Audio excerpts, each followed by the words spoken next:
ini adalah ibarat pohon yang kuat itu harus didukung oleh akar yang kuat, tubuh yang sehat harus didukung oleh saluran pencernaan yang sehat.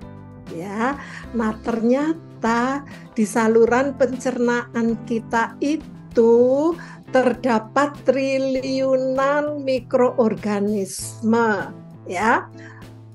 Kalau kita sehat, ya berarti memang mikroorganisme yang mendominasi itu adalah mikroorganisme yang baik, ya. Namun pada saat kita mengalami kondisi di mana mikroorganisme yang jahat itu mendominasi atau meningkat jumlahnya. Nah, tadi juga sudah disampaikan istilahnya itu dysbiosis. Saat itulah berbagai penyakit itu bisa muncul, ya, sehingga sekarang itu dysbiosis ini banyak dikaitkan dengan berbagai penyakit, ya. Jadi ibu-ibu bidan, ya, ternyata di usus kita itu mikroorganismenya itu triliunan, sehingga kita perlu menjaga agar mikroorganisme yang ada di tubuh kita itu adalah tetap didominasi oleh mikroorganisme yang baik. Mari kita lihat, tadi juga sudah disampaikan, banyak kemungkinan ini nanti orang tua yang ibu yang diabetes itu akan menurunkan, ya, atau anaknya nanti pada saat dewasa itu juga akan mengalami diabetes juga. Nah, kaitannya dengan gut microbiota itu seperti apa? Ternyata pada kondisi diabetes atau pada kondisi metabolic disorders itu terjadi dysbiosis yang nanti juga akan muncul dysbiosis itu pada anaknya. Ya, jadi ini tadi didukung bahwa sebetulnya penyakit itu tidak diturunkan, tetapi ternyata gut microbiotanya itu, ya, yang kemudian juga terjadi dysbiosis, ya, pada anak yang ibunya itu mengalami dysbiosis, ya. Ini juga ada data yang menyebutkan seperti itu, ya, sehingga memang, ya, diperkirakan, ya, kalau bisa pada saat hamil itu dicegah supaya ibu tidak mengalami dysbiosis, karena dysbiosis ini nanti seolah-olah, ya, akan diturunkan pada anaknya. Ya, karena apa sebetulnya? Karena kondisi dysbiosis itulah yang menjadi penyebab terhadap metabolisme tubuh yang tidak normal.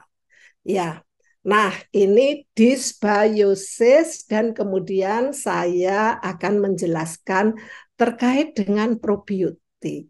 Ya, kami juga mempunyai paper bahwa dysbiosis itu terjadi pada eh,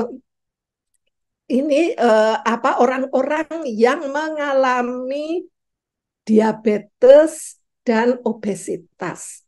Kami sudah punya data, ya, dysbiosis juga terjadi pada anak-anak, ya, anak-anak yang mengalami stunting. Artinya apa?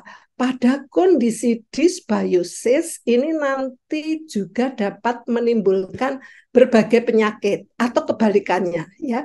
Berbagai penyakit sekarang itu juga diindikasikan terkait dengan dysbiosis, ya. Kondisi dysbiosis itu akan berpengaruh pada otak, akan berpengaruh pada liver, bahkan kemarin kita baru saja mengalami COVID, itu ternyata juga pasien-pasien COVID itu mengalami dysbiosis juga yang ditunjukkan dengan munculnya diare, ya. Jadi sekarang ini banyak yang mengkaitkan kondisi dysbiosis pada saat mikroorganisme yang tidak baik itu mendominasi usus kita, ya, dysbiosis itu dikaitkan dengan berbagai penyakit. Ya, kalau dulu mungkin dysbiosis ya itu hanya dikaitkan dengan saluran pencernaan, tapi ternyata tidak demikian. Ya. Nah, bagaimana ini probiotik dan manfaat untuk kesehatan? Ya. Nah, mari kita lihat apa itu probiotik. Ya, probiotik itu adalah mikroorganisme yang dikonsumsi hidup dalam kondisi hidup, ya, yang kemudian tumbuh di usus dan memberi manfaat kesehatan.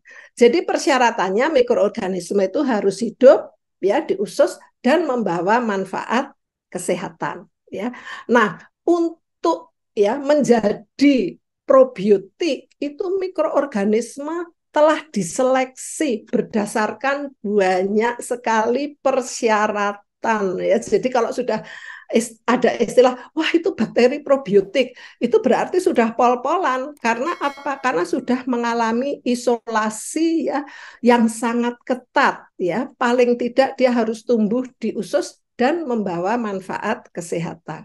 Manfaatnya apa? Ya terutama itu tadi pertama kali menjaga kondisi supaya tidak terjadi dysbiosis. Nah, mekanisme probiotik itu seperti apa? Kalau sudah tumbuh di usus kita, itu berarti nanti kalau ada serangan patogen, patogen itu tidak mampu menyerang. Karena apa? Karena probiotik itu harus mampu membunuh patogen. Itu persyaratannya seperti itu, ya. Probiotik itu juga harus menempel di usus ya, memperbaiki sel epitel ya, menjaga epitel ya, sehingga epitel itu kalau sudah dilindungi dengan bakteri baik, bakteri probiotik itu tidak mudah mengalami serangan. Nah, berikutnya pada saat kondisi usus sel epitel itu sehat, maka akan menstimulasi sistem imun. Nah, ini adalah prinsip utama peran probiotik di dalam menyehatkan tubuh. Yaitu apa? Melalui kesehatan usus. Nah, bakteri yang bisa lolos sebagai probiotik itu apa begitu ya? Ini tadi sudah saya sampaikan ujiannya itu banyak sekali.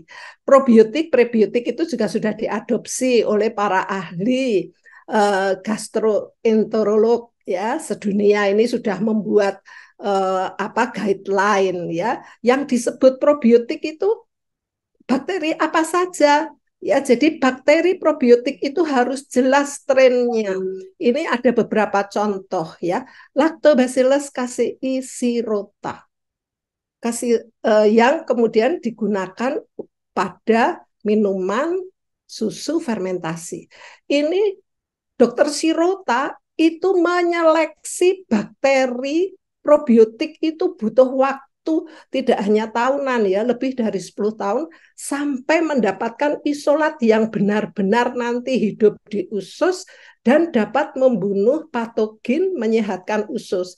Nah, pada waktu itu kemudian bagaimana ini supaya bakteri baik ini bisa masuk ke usus kita? Oleh Dokter Shirota digunakan untuk menfermentasi susu sehingga ya kita kenal dengan Yakult itu. Yakult itu bukan hanya fermentasi susunya tetapi adalah susu yang kemudian membawa bakteri baik yang nanti berperan di dalam usus kita. Nah, ini adalah mekanisme probiotik. Paling tidak ada 3 mekanisme tadi memberi proteksi, ya, proteksi usus kita.